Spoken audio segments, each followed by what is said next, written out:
So what's up, world? It's your boy Cain checking in, man. History of East Atlanta, you know. Still working on documentary, getting y'all more footage. And right now, we down here in Columbus, Georgia. Down here with Torrey, you know Torrey. He been locked up in prison. No, he been locked up in prison. Next year will be 24 years. He been in prison since he went to jail when he was 13. I think he went to prison by the time he had turned 14 or whatever. That was in like 93, 94, somewhere up in there or whatever. But he been in ever since then, you know what I mean? He ain't seen no light since then. But you know, I always come down here and visit him on Sundays, or you know, every whatever Sunday out the month. You know, I keep money on his book, you know what I mean? Make sure he's straight in there or whatever. So today we did a good visit, you know what I'm saying? We had a couple issues, man. When I got here, I had to stand outside about 15 minutes because they only allow so many people in the little booth down there at a time. So you had to stand down there in the hot sun and wait till they get those people right there squared in.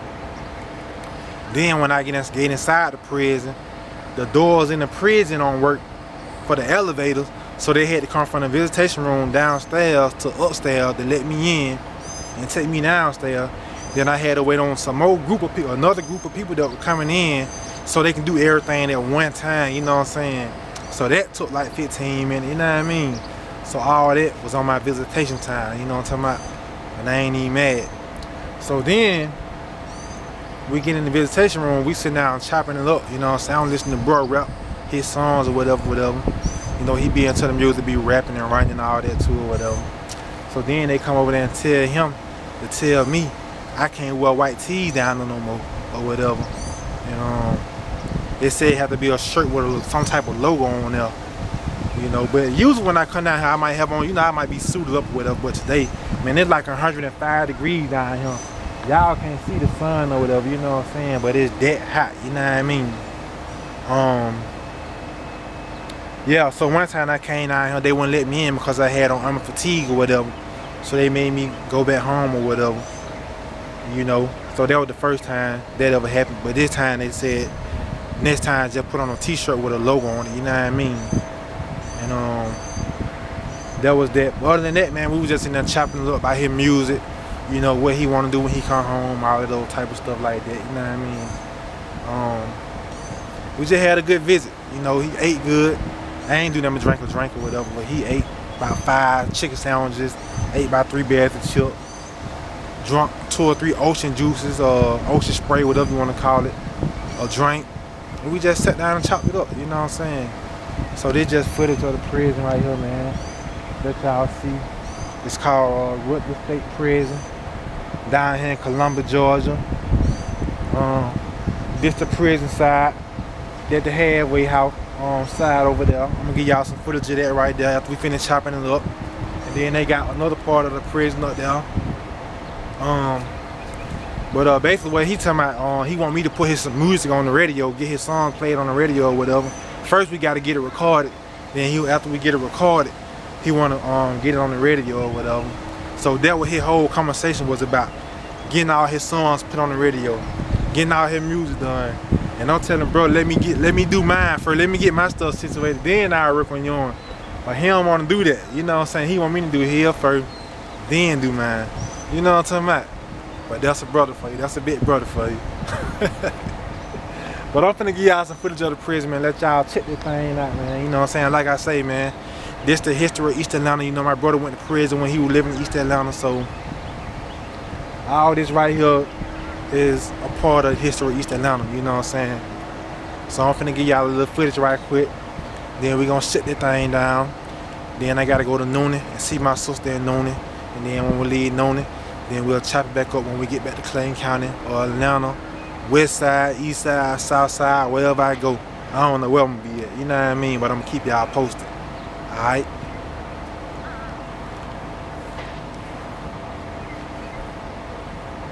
So this just to give y'all a little footage, man, of how everything look as far as this prison, you know what I'm saying? That's the prison part right there. And all this down here, what you see, all that down there, that building down there, that's the halfway house. All that field right there, and I don't know what all that is up there, but this right here where we at, this is, I don't know what this is right here either, but I think it's something dealing with the prison. All this stuff back here deal with the prison, man. So they're just giving y'all a little footage of what's going on around here, you know what I'm saying? And let me tell y'all something that changed about the prison too. Something they did while I was in there. Now, when you come down here, so make sure y'all straight when y'all come down here, man. I mean, that's any prison that y'all go to. Now, they check your name now by fingerprint. They got these little things in there where you stick your finger in there. You stick 2 of your fingers in there and then run your name like that, and then find out if you got a warrant. And if you got a warrant, they say you can't come into prison depending on what the warrant is or whatever. I guess so they saying if you got like a warrant for murder, armed robbery, kidnapping, rape, or something like that. I don't know if you just can't only come into prison, but I don't know if they might take you to jail. But if you got like a probation warrant or some type of, you know, small warrant, or you got an LTA or something like that, then if that right there come up, then you can't come into prison. You got to go back home. They don't let you on the property. You know what I'm saying? Then another thing they got going on in there now, when you buy whatever you're gonna buy at the vending machines, you gotta open everything and pour out like if you buy some tater chips, you gotta open the tater chips and pour it on a tray and put the bag that the tater chips came in, you gotta put that bag in a trash can. Or if you buy a barbecue sandwich or a hot dog, you gotta open it and put it on the tray and throw the wrapper in the trash can now. So that's how they got everything set up down here now. You can't have nothing that's not see-through or not visible. You can't take it out to the table, you know what I'm saying? So I don't know if that's just in this prison right here or if it's, you know, worldwide, you know what I'm saying, the whole prison system itself. Then now they got it where the inmates can have tablets now and they can do FaceTime and they can have email addresses, you know what I'm saying, like a lot of the same stuff that we got on the outside world, they doing it like that right there as far as on the social network. I ain't sure if not, but I know they can have email addresses. If your name on their visitation list, then you could be on their email address list too. And then they can FaceTime you from the tablet, you know, stuff like that, or whatever, make a long story short. So that's just to give y'all an update on what's going on with the prison system now. You know, for the ones that don't know, they got family members in the prison, you know what I'm saying, that they ain't talked to in a while. You know, check on them, see what's going on, what they got going on new, you know what I'm saying, make sure they're alright, stuff like that, you know, and keep it cool. Alright, your boy Charlie Cain, man. 1.